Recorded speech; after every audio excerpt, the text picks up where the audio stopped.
Бүгін міне өзіміздің арамызда отырған Ержан Жұмабек, 100 жаңа есімдерінің жеңімпазы бізге бір арнайы бір өлең оқиын деп отыр.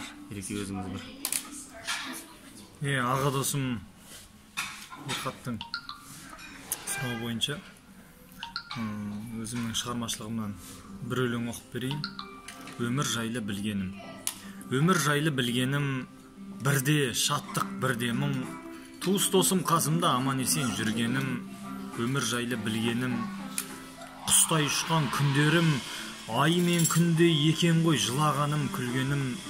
Өмір жайлы білгенім, арманыммен біргемін. Көңіл нәзік гүлмедің, үміт неткен нұрлы едің.